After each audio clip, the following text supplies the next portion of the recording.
Hola, buenas tardes, ¿qué tal estáis? Espero que estéis bien. Sí, estáis viendo nuestro nuevo set, nuestro nuevo decorado. Ya sabéis que soy una persona inquieta y no en este sentido, ¿vale? Que esto ha sido un movimiento. Inquieta en el sentido de, bueno, poco a poco que ir mejorando y yo pues me he dado cuenta de que esto está creciendo y mi audiencia pues se merece que nos vayamos adaptando a las nuevas tecnologías, así que sí, he creado un croma para, para que espero que os guste y espero que sigamos avanzando y vamos a ver cositas nuevas. Vamos a ver el episodio de hoy en 15 minutos con historia, que hoy sí que no va a durar más de 15 minutos, como siempre digo y luego me tiro 2 horas hablando. Hoy vamos a ver el reinado de, o la Europa de la época de Carlos I de España, V de Alemania y de su hijo Felipe II, ¿de acuerdo? Es decir, vamos a ver el siglo XVI, tanto en España como en Europa. Vamos a ver a lo largo de unos cuantos episodios que empezamos hoy. Así que hoy es, en esta época moderna que estamos iniciando, en esta serie de vídeos o en esta lista de reproducción de los vídeos sobre el siglo XVI, bueno, pues hemos visto los reyes católicos, el descubrimiento de América y la administración americana, y ahora continuamos con la Europa en general de Carlos I y de luego su hijo Felipe II, y evidentemente nos centraremos también en el reinado en el caso español, ¿vale? Bien. A nivel europeo, lo primero que nos interesa, y es el primer vídeo que vamos a ver hoy, es el de la Reforma Protestante, ¿de acuerdo? Ya sabéis que se produjo una división en la Iglesia Católica. La Iglesia Católica, ya sabemos que, ahora explicaré lo que es la Iglesia Católica, pero bueno, primero antes de empezar con eso, simplemente quiero decir que hoy vamos a ver lo que es la Reforma Protestante. En este vídeo vamos a ver quién es Martín Lutero, qué hizo, por qué hizo su reforma o de qué se quejaba, si consiguió sus objetivos o no, y por qué se produjo esa fragmentación de la Iglesia Católica. Ese cristianismo se dividió en 2 ramas. Cristianismo que había estado dividido porque la Iglesia anglicana ya estaba funcionando, pero a nivel general esta escisión o esta separación de la Iglesia a través de la Reforma Protestante sí que hizo mucho daño. Así que estad muy atentos y comenzamos con la Reforma Protestante.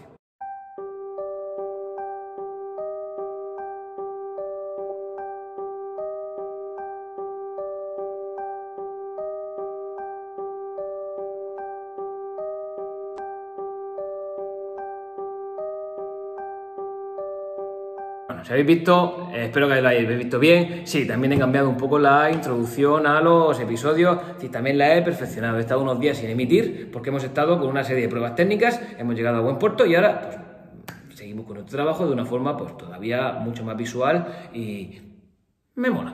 Vale, vamos a ver lo que es la Reforma Protestante. Mira, la Reforma Protestante se produjo a lo largo de, sobre todo, el origen, está muy claro, el origen fue en el año 1517, pero el movimiento reformador o el inicio de esta reforma se produjo a lo largo de toda la primera mitad del siglo XVI, ¿vale? Porque fue justo a partir de ese momento cuando Martín Lutero, que fue el padre de la Reforma, pues publicó sus famosas 95 tesis, ¿vale? Y a partir de ese momento, pues se inició un movimiento. Ya veremos que primero se generó una guerra y después, ya una vez que esa guerra acabó, pues se inició lo que es la reforma Protestante. Vamos a ver. Mira, Lutero fue el que rompió con la obediencia de Roma. Lutero publicó 95 tesis, ¿vale? Un escrito con 95 documentos, 95 ideas, en las que él se mostraba en desacuerdo con la Iglesia Católica. ¿Qué es la Iglesia Católica? Mira, la Iglesia Católica es, basándose en el cristianismo, es decir, en la figura de Cristo, pues es una iglesia que con sede en Roma, es decir, el obispo de Roma es el Papa, pues todos los seguidores de la Iglesia Católica tienen obediencia sobre ese Papa de Roma. ¿Por qué hablo de esto? Porque el cristianismo, hablar de cristianismo son los seguidores de Cristo, no de la Iglesia Católica. Está dentro de los seguidores de Cristo, hasta este momento había 3 iglesias. Por un lado tenemos la Iglesia Ortodoxa, ¿vale? Que nació en Constantinopla. Por otro lado tenemos también a la Iglesia Anglicana, que fue una escisión que se hizo dentro de la propia Iglesia Católica, se dividió y ya sabéis que Enrique VIII, el Papa no le concedía el divorcio, pues se fue y creó su propia Iglesia Anglicana, ¿vale? Que es la iglesia predominante en Inglaterra a día de hoy y en algunos lugares de Estados Unidos. Bueno, pues es decir, por un lado teníamos ya lo que son los católicos, ¿vale? Que son los que le deben obediencia al Papa, y luego tenemos la Iglesia Anglicana y la Iglesia Ortodoxa. Todos se basan en la misma figura de Cristo, pero cada uno hace una interpretación individual. Bueno, pues ahora se produce una nueva separación, una nueva división de la Iglesia, y en este caso van a hacer la Iglesia protestante, ¿vale? Bien, vamos a ver. Martín Lutero era un fraile alemán y Lutero, él no quería crear una nueva iglesia, ni quería crear nada nuevo. Él lo que quería era, él mostró su desacuerdo con la forma que tenía la Iglesia Católica de funcionar. Es decir, él vio que había una serie de vicios en la Iglesia Católica que quería corregir, ¿vale? Él no tenía un pensamiento con unas miras más allá de una época, de cambiar algo, de cambiar o de modificar esa propia estructura, ¿vale? ¿Él qué quería? ¿Él qué vio? Primero, hay una serie de causas que nos están hablando de esta iglesia católica. ¿Cuáles son estas causas? Mirad, primero, él decía que el bajo clero tenía muy poco entrenamiento. ¿Qué significa que el bajo clero tiene muy poco entrenamiento o tenía muy poca preparación? Más que entrenamiento, sí sería preparación. Tenía muy poco espíritu. Mira, muchas veces, y llegado a esta época, estamos hablando de que estamos en el inicio del siglo XVI, la iglesia estaba súper viciada. Viciada en el sentido de que ya llevaba muchos años con mucho poder y las instituciones que tienen poder durante muchos años no funcionan de una forma correcta o están corruptas, ¿vale? Yo con esto no quiero decir que la iglesia estuviera súper corrupta, pero sí que es verdad que llevan ya unos años donde estaban un poco libres, ¿vale?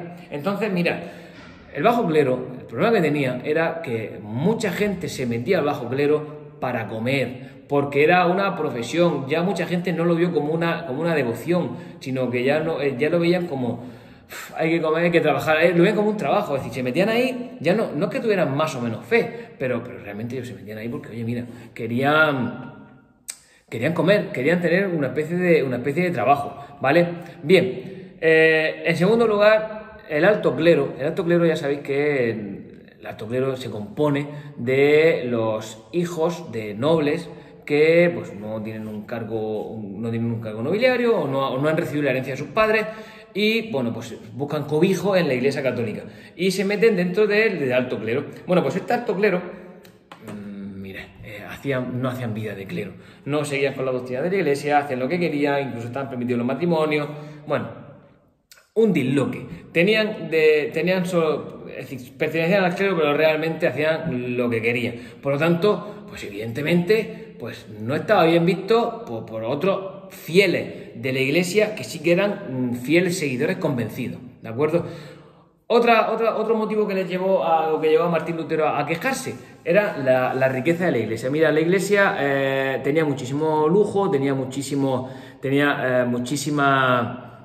riqueza y ostentaba. Le gustaba enseñar la riqueza que tenía. Y además de eso ya no le servía solo con eso, con tener riqueza, sino que encima entonces seguía cobrándole el diezmo a los campesinos y seguía teniendo unos ingresos extra que vamos a ver ahora, ¿vale? Entonces, realmente Lutero dijo que ese no era el objetivo que tenía la propia iglesia, ¿vale? Que el objetivo de enriquecerse. Si en este momento la iglesia era una monarquía más, ¿vale? Los estados pontificios, el papa era un rey más y un rey que se estaba enriqueciendo y que tenían muchísimo dinero. Pero es que además lo incrementaban de dos formas distintas. Uno, vendían posiciones eclesiásticas, es decir, tú a un noble le vendías tú te vas a convertir en obispo de no sé dónde. Bueno, pues lo compras y yo se lo vendo al mejor postor. Es decir, los puestos eclesiásticos ya no iban ni por preparación ni por nada, sino que iban por venta. Pero es que lo que más le dolió a Martín Lutero y a otros que estaban en contra de la iglesia, en este caso de la iglesia católica, fue la venta de indulgencias. Mira, la venta de indulgencias, ¿qué es? No vamos a engañar que en este momento el Vaticano están reformando la Basílica de San Pedro del Vaticano, están haciendo el Vaticano actual. Y eso el Vaticano no lo hacen ahí con ladrillo normal, con adobe de Mesopotamia. No, lo hacen con material bueno, con mármol del más caro que exista. Entonces, ¿qué ocurre? Que eso vale dinero y tú, pues si tú quieres hacer la mejor iglesia, pues tienes que pagar, chicos. Pues entonces, ¿de dónde sacaban parte de ese dinero? De la venta de indulgencias. Las indulgencias, ¿qué son las indulgencias? Es un papel que te da el Papa por el cual puedes pecar. Es decir, vamos a ver, yo, mire, señor cura, he pecado. He pecado, pero estoy muy mal y lo siento mucho. Pero es que voy a pecar. La semana que viene voy a pecar otra vez. Y entonces, ¿cómo lo podemos hacer? Muy fácil. Yo te doy este documento, que es una indulgencia, por el cual te eximo de todo pecado, porque, oye, pues bueno, hay un rollo. Vamos, que yo si pago, peco. Si no pago, no peco. Por lo tanto, ¿eso qué iglesia es? ¿Qué fe está transmitiendo eso? ¿Qué ejemplo te está dando la sociedad? Pues nada, no estaba de acuerdo y, mira, hubo bastante gente que estaba en contra de todo esto. porque se dieron cuenta de que esta interpretación de la Iglesia está aquí, no, que la Iglesia se había ido un poco y no estaba siendo la Iglesia de fe cristiana que se tenía anteriormente, es decir, que se había desvariado, había perdido un poco el norte. Entonces, ¿Lutero qué hizo? Lutero criticó sobre todo las indulgencias y la mala organización de las decisiones de las decisiones de la propia Iglesia. Eso es lo que hizo Lutero, simplemente fue eso. Lutero, ¿de qué hablaba? Él cuando hablaba de sus 95 tesis, es decir, ¿qué cambios haría él en la Iglesia? Por ejemplo, él te hablaba de una libre interpretación de la Iglesia, es decir, que cada persona pudiera interpretar la Iglesia a su forma, con su propia fe, con su propia forma de pensar. Que la salvación, por ejemplo, la salvación del ser humano no dependiera de sus actos o de que tú llegaras y pagaras en un momento dado, sino de toda tu vida, es decir, de que si tú eras una persona buena, independientemente de pagabas o no, tú te ganabas el cielo, no a cambio de una obediencia y de que al final que tuvieras que pagar por tener ese futuro paraíso, ¿vale? Por ejemplo, ellos lo que hicieron fue la reforma luterana, en este caso, Lutero lo que quería era simplificar la religión, hacerla mucho más cercana, mucho más personal, mucho más cercana, e incluso se prohibió o dejaron a un lado la veneración de los santos y de los iconos y de la Virgen María, ¿no? Es decir, esta religión nueva o esta nueva facción del cristianismo se centraba en Cristo, en el cristianismo, y se dejaba al lado otros santos y otros, incluso, por ejemplo, los sacramentos se redujeron al bautismo y a la Eucaristía. Ya está, fuera, nada más, ¿vale? Y luego, por ejemplo, se negaban a que la Iglesia tuviera tantísimas riquezas, ¿vale? ¿Qué pasó? ¿Qué hizo la Iglesia en el momento en que Martín Lutero dijo esto? Los comulgaron. Es decir, lo primero que hicieron fue comulgarlo, no le hicieron caso. Pasaron, fue un fraile que se le ha ido la pinza y dijeron, mira tío, cállate, fuera, descomulgamos, tú no perteneces a la Iglesia Católica y ahora paz y después gloria. Se acabó la reforma. Pues no, Sergio, no, espectadores, no se acabó la reforma, porque la reforma no se acabó silenciando, uy, hay una mosca, la reforma no se acabó silenciando a Martín Lutero, aunque fuera excomulgado. ¿Por qué? Porque se metió la religión por medio, mirad, y estallaron lo que se llamaron las guerras de religión. En este momento, Carlos I era rey tanto de España como emperador alemán, ¿vale? Era Carlos I de España y Carlos V de Alemania. Carlos V o Carlos I, yo prefiero llamarlo Carlos I porque es de España. Carlos I era hijo de Felipe el Hermoso y Juana la Crazy, Juana la Loca, y había sido educado en la corona alemana, ¿vale? Él iba a ser heredero al trono alemán y también heredero al trono español, pero se pensaban que iba a tener una devoción o iba a estar mucho más cercano al trono alemán que al trono español, pero se dio cuenta, porque él realmente era más alemán que español, pero él se dio cuenta de que España, primero, molaba más, había mejor temperatura, y en segundo lugar, que España estaba descubriendo América. España estaba controlando América y aquí había bastante más pasta que en Alemania en esa época, ¿vale? Entonces realmente él empezó a inclinar la balanza hacia España. ¿A cuento de qué viene todo esto? Evidentemente había una serie de príncipes alemanes que no estaban de acuerdo, de nobles alemanes que no estaban de acuerdo con que Carlos I, para ellos Carlos V, inclinara la balanza hacia España. Entonces, ¿qué dijeron? No, pues no estamos de acuerdo. Y dijeron, aquí hay que hacer algo. Tías, pues cogieron a Martín Lutero, luego cogieron a Martín Lutero y se agarraron y se aferraron a Martín Lutero y dijeron, no es que estuvieran muy de acuerdo con la reforma, pero se dieron cuenta de que así, primero, podían quitarse de encima a Carlos I, para ellos Carlos V, y encima de todo podían rascar terreno de la Iglesia. Por lo tanto, le mostraron a Martín Lutero un apoyo que ni Martín Lutero se lo esperaba. Martín Lutero se encontró un regalo, vamos, que de pronto se dio cuenta de que un montón de príncipes alemanes le pusieron un ejército, jolines, le pusieron un ejército para que llevara a cabo su reforma. Vale, ya estamos hablando de que realmente, no solo era por cuestiones religiosas, que algunos habría que la apoyar por cuestiones religiosas, sino que eran cuestiones políticas y cuestiones económicas. Pero bueno, mira, se pusieron de acuerdo, oye, estalló una guerra. Sí, los príncipes alemanes se enfrentaban a las tropas, sobre todo a las tropas de Carlos I, incluso tuvo que mandar tropas españolas para luchar dentro. Fue una especie de guerra civil en Alemania, estalló en Alemania, pero una especie de guerra civil dentro de la propia Alemania. Mirad, yo estoy hablando indistintamente de protestantes y y la iglesia reformada. Es que depende desde el punto de vista en el que lo veas. Por ejemplo, para el mundo católico, estos fueron unos protestantes que protestaron, unos quejicas, unos quejicosos, ¿vale? Mientras que ellos mismos, los mismos protestantes o los reformados, a ellos mismos se llamaban reformados, ¿vale? Porque estaban reformando la propia iglesia.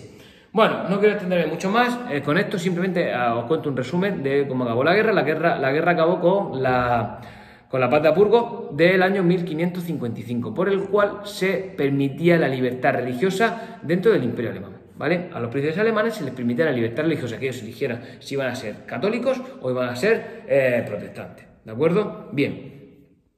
Es decir, la iglesia protestante había triunfado, ¿vale? Esa iglesia reformada había triunfado. ¿Qué hace la iglesia católica? La iglesia católica tiene dos opciones. Una, y sobre todo una vez que se ha producido esta derrota. ¿Qué hago? ¿Acepto lo que han dicho los Lutero, ¿vale? Y sus seguidores, o no? Bueno, pues la respuesta está clara: no acepto. Y se produce lo que se denomina la contrarreforma. ¿Esta contrarreforma qué es?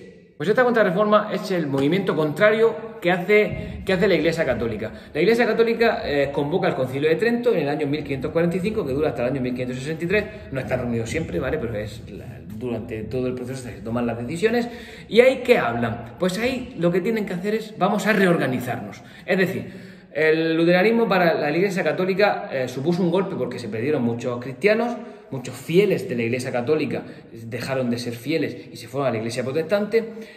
Surgió una nueva visión del cristianismo que se unía a la Iglesia ortodoxa, al anglicanismo, y ahora a este nuevo movimiento se unía a ellos. Y mirad, ¿qué ocurría con todo esto? Pues que llegamos que la Iglesia tuvo que ponerse las pilas, es decir, tuvo que espabilarse. ¿Y cómo se espabilan? Con lo que se llamó la contrarreforma. Es decir, se clarifica la Iglesia, y a partir de ahora, mirad, la Iglesia se endurece. ¿Por qué? Tienes que cumplir una serie de requisitos para convertirte en cura, ¿vale? Es decir, si admiten que había una cierta relajación de las costumbres, entonces ahora mismo, si tú quieres ordenarte sacerdote, tienes que cumplir una serie de requisitos. E incluso se fomentan los seminarios, es decir, todos los curas que quieran que quieran convertirse en sacerdotes, o todas las personas que quieran convertirse en sacerdotes, tienen que ir a un seminario y allí van a ser educados, ¿de acuerdo? Y educados en una serie de buenos modales.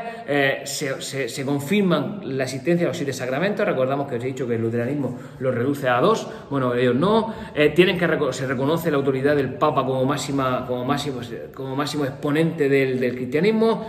La Virgen María y los iconos de nuevo se reafirman, ¿de acuerdo? Y solo hay una interpretación válida de la Biblia, no hay más interpretaciones, solo hay una interpretación que se llama la Biblia Vulgata. Incluso se establece un listado de libros prohibidos, ¿vale? Es decir, lo que hace la Iglesia Católica se endurece de vista al exterior y de vista interiormente también. Por ejemplo, se produce una serie de reformas internas, como por ejemplo se crea una serie de seminarios y universidades para recibir formación cristiana, y también se reforman las órdenes religiosas. Las órdenes religiosas, bueno, por ejemplo, los templarios sabemos que es una orden religiosa. Bueno, pues ahora se crea una serie de órdenes religiosas, como por ejemplo la Sociedad de Jesús, los jesuitas, que esos lo que buscan es extender esta nueva concepción de la Iglesia, una concepción mucho más radical, mucho más exigente, mucho menos relajada. Por ejemplo, se habla del celibato de los sacerdotes. Y es decir, que no quieren que la Iglesia se relaje, sino que sea mucho más marcial, mucho más organizada y mucho más drástica. Y por supuesto se produce la represión del protestantismo. Los protestantes son considerados herejes y son perseguidos, ¿de acuerdo? ¿Y quién se va a encargar de perseguirlo? La Inquisición, ¿de acuerdo? La Inquisición va a ser la que se encargue de perseguir a esos herejes. Por lo tanto, esto es lo que es la contrarreforma. Es decir, la Iglesia Católica, en lugar de aceptar parte de lo que había pedido Lutero, o por lo menos mostrarse más transigente, al revés, se muestra mucho más intransigente, y lo que hace es se reafirma en su forma de actuar. Sí que es verdad que, entre comillas, reconoce que había cierta relajación de las costumbres cristianas. Por lo tanto, eso es lo que es la reforma. Bueno, no me quiero extender más porque no quiero que los vídeos sean mucho más largos, así que espero que haya quedado claro. Si no, ya sabéis, me podéis preguntar, podéis dar los vídeos para atrás y espero que os haya gustado este nuevo set que me he montado. Así que nos vemos pronto, chicos, chicas, espectadores que no os conozco, pero bueno, nada, espero que a todos os guste este nuevo episodio. Venga, nos vemos.